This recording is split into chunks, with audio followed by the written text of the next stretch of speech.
Hey guys, welcome back to ArtosisCasts, Ample vs. Rich.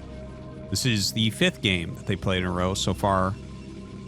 Ample's doing pretty well, guys. If you haven't seen the big video where I do a bunch of games, definitely go check that out from a couple days ago. I can't recommend it enough.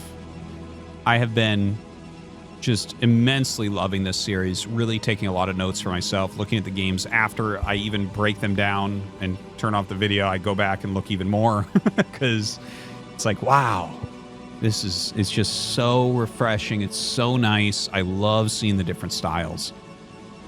So yeah, I'm sure you guys are starting to get a little bit bored of the Terran vs. Protoss games. Sorry, we'll definitely go into some other matchups relatively soon, but it's just such a treat to get a bunch of games between two really top players right in a row, where they're clearly learning each game and adjusting a little bit and seeing the way that they handle that. Still, one of my favorite things in the channel was when Rain and Zealot played 17 games in a row and I cast them all here. This is still, to this day, one of my favorite series, I guess you could call it, where it's like, wow, these two are monsters to keep playing each other. The, you know, this is like kind of unrelated, but kind of a funny little side story here. This is going to be a gases expansion, by the way, and he's scouting it really quickly, which might change it. He should have to go for his gas. But anyways, I wasn't always a grinder in StarCraft. Like, believe it or not, I was considered talented back in like 2002. Wasn't really playing that much comparatively to what I ended up becoming. But, it was actually a player I was practicing with that just always remade instantly. I was practicing with a top Chilean player known as Kier, and in 2004, and that's actually what got me to become a workhorse, because we decided to do some practice games together, and it used to be like every time I did practice games with someone, you play, you know, 3-ish games, maybe a 4th game, and he just kept making the next game. You say GG, and he'd out and make the next game. And eventually I'm like, well, I'm not going to stop first. This guy thinks he can outplay me. It's not going to happen. And we ended up playing, I don't know, 20 games in a row or something before it was like dinner time or whatever, right?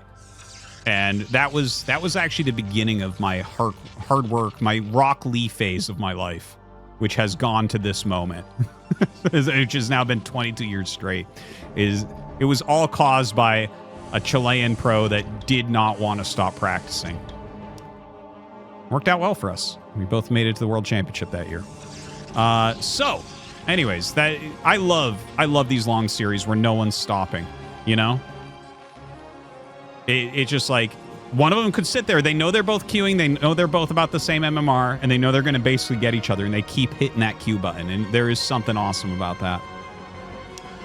All right, let's take a look where we're at. So this did go into not exactly a gasless expansion, but, you know, you kind of twist and turn how you need to. You have to get the gas if the probe comes out early. So he gets the gas. Factory after expansion still gets his bunker down more quickly. That's just what you have to do.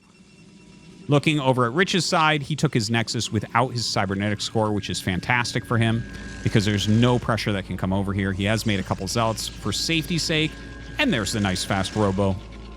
Again, I would like to see a quick Reaver with this. I think that is the best way to go about things. And a second factory coming up here for Ample. So nothing too out of the ordinary. Like, overall, looking at the builds, Rich's build did turn out to be slightly better, but it's not enough to write home about.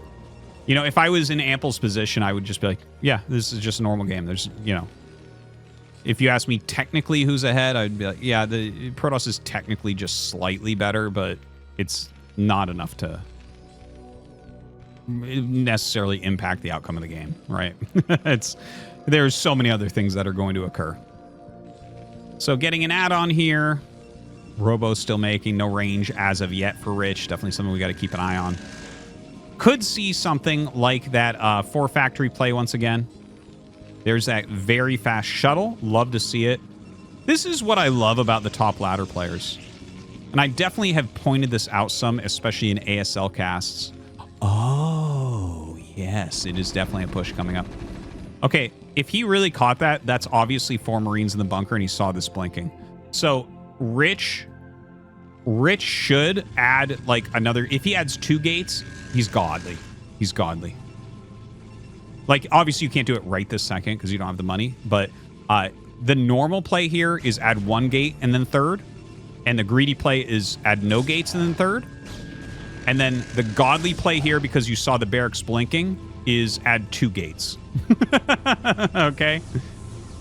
Because as soon as you see that blinking, it's like, wait, why does he need more than 4 Marines? He would never need more than 4 Marines. What is this? What is this? Oh, he's going to go for Wraith, but it's slow here. It's too slow, right? Yeah, like I think that's too slow. Okay. Well, I'm down for it.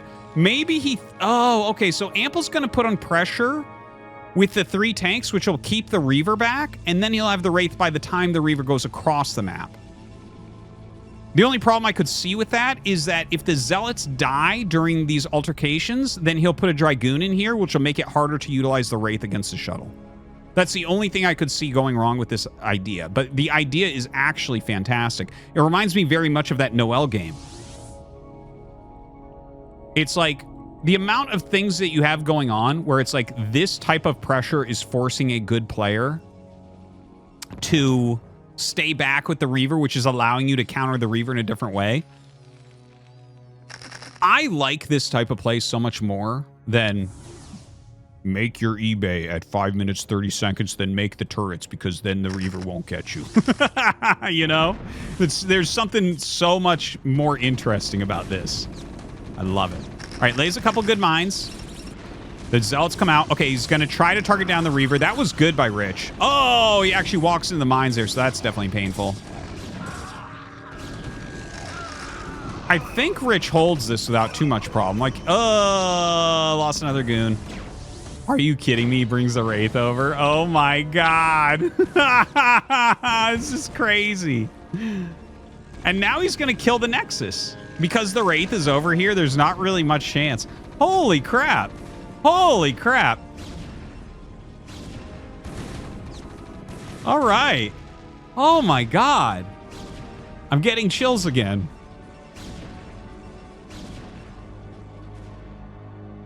This is so fresh. This is so fresh. Woo. Oh my god. I might have to go to the hospital, seriously. No add-on. These guys are literally just making 1 Wraith for anti-Reaver play. They're figuring out a way to utilize this instead of missile turrets. This is so crazy. He's going up to 5 factories. The shuttle probably won't come over. Wow, really nice. Excellent micro there from Rich. Doesn't take any damage. He's walked into so many mines. What is this, Stork that we're watching? Stork, like, is notorious for walking into spider mines. Okay, so, you know, he is obviously getting... Oh, he's going second Wraith as well. That's really interesting. So when you see the second Wraith there, this is for the actual push. The missile turrets will go on the fringes especially. Like, you definitely need one probably here and, like, one here. Because the Wraiths can't cover all the surface area, so you want to lessen that surface area, like make it go through the center, and that's where the Wraiths will pick it up. But when you see 2 to 3 Wraiths being made, that means that that's just being utilized for the push instead of Goliaths. Pretty rare thing to see, but not completely unknown. Now, 2 Nexuses going up. One is a forward Nexus, so this is going to have to be a very forward, kind of aggressive trading game for Rich. He's got. I feel like this is the general area that he has to hold. Yeah, like, I don't know that he can do that against the initial push out, though. But also, there's a world in which Ample doesn't recognize that this is taken, and then the battle happens here, and if Rich wins it, then this base is safe. That could happen. There is a real possibility of that. Leaves 1 siege tank out here, lots of mines. He actually didn't end up making missile turrets. This is crazy, man. I can't believe he'll make a turret now. There's no way you don't make a missile turret here. There it is. There should be one down here too. He's like, dude, he's playing on the edge of his seat right now. This is crazy. He's a real gamer. Okay. Here comes the speed shuttle with the Reaver. And he's only on 6 gates while going up to 4 base. So that's a little bit off from Rich. Yeah, okay. Yeah, he's spotting the tanks and he's going to try to slow him here. The thing is, I think that legs are so far off, it's going to be a problem. This is so many siege tanks. Where's his Wraiths? There they are. He actually did make a Goliath here as well. Going to throw down some missile turrets. Lot of vultures along the bottom there. Notice how he's on 49 workers against 73 probes. If Rich holds on, he's going to be in such a good spot. But if you look at supply-wise, the army of Ample is so much better than Rich's army. It's not even close. It's absurd how much better his army is right now. Like, this is coming down so heavily to the Reavers slowing him. And I just don't see that happening. Kind of a weird place for tanks to be. He might have been looking to make some sort of sneaky maneuver. Oh, God, he's already killed one, and he's going to get the shuttle. I think this game's over. I think. I'd be really surprised if Rich is able to hold this. Like, he does have legs on the way. Ample has this opportunity right now to push forward, but the counterattack from Rich is posing at least some questions here for Ample. He turns around with just vultures to try to block it. Oh, the tanks did come, just obviously a little bit slower there. Yeah, he's got a couple tanks sieged. You don't have to worry about that many goons if you leave 1 to 2 tanks sieged over there behind some mines. He is taking an additional base as well, despite the fact that he's really, really low on SCVs.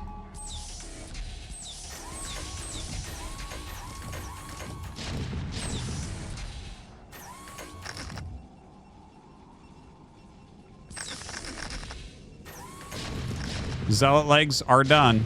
I don't know if he can break this, though. Oh, very good Reaver Scarab. If he gets really good Scarabs, maybe. Well, pops one of those Reavers immediately. Yeah, that was not even close. How the hell did this game even end up like this? He just put Rich through a wood chipper. Like, what? I just want to take a quick look again. So Rich did see this blinking. Like I said. Now look, he went the greedy route. Remember what I said was 1 gate third is greedy, 2 gate third. This is with Reaver, by the way, against a gasless expansion. 1 gate third greedy, 2 gate third normal, 3 gate with the Reaver is going to be peak because you saw extra Marines being made. And why would you be making extra Marines when 4 are in the bunker? You can tell how many are in the bunker by the damage coming out, the noise, the graphics. Like, like as a new player, you might not be able to tell, but Rich should be able to tell. So I want to put that out there that would have been the peak play. Because if you have like 3 gate Reaver here, you have so much play against this army. Whereas, see, he's moving out with this. And this was so smart to go for the Wraith while putting the pressure on. But might there be a world with 2 gates or even 3 gates where this isn't taken yet, or maybe you cancel this and the Reaver maybe goes for a backstab and tries to get some damage and the Wraith isn't ready, and, you know, maybe you slow this push. Just saying. And then, yeah, you ran into some mines and stuff. And that's how he got pretty far ahead. The thing is, Rich still has, like, more probes and everything, too.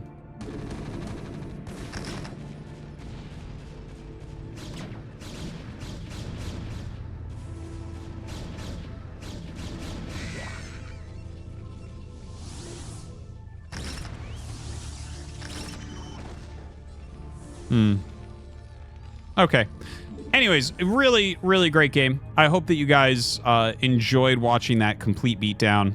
I know you guys have to be happy about the Wraith. Like, the Wraith evolution that we're seeing right now, again. The thing is, people have been... Occasionally you see Wraith as anti-Reaver. it can work, and there's certain players that do it more often. Shiny has always been known for going Wraith against Reaver.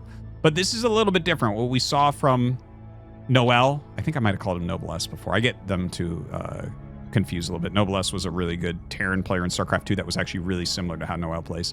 Anyways, yeah, Noel did this very recently. That was super cool. And now we've seen Ample do this really recently. This might become a more meta thing where it's like pressure plays into a Wraith and it just kind of keeps you super mobile. Like, you got to be good to pull this off. Anyways, I hope you guys enjoyed. Thank you for watching. We'll see you next time.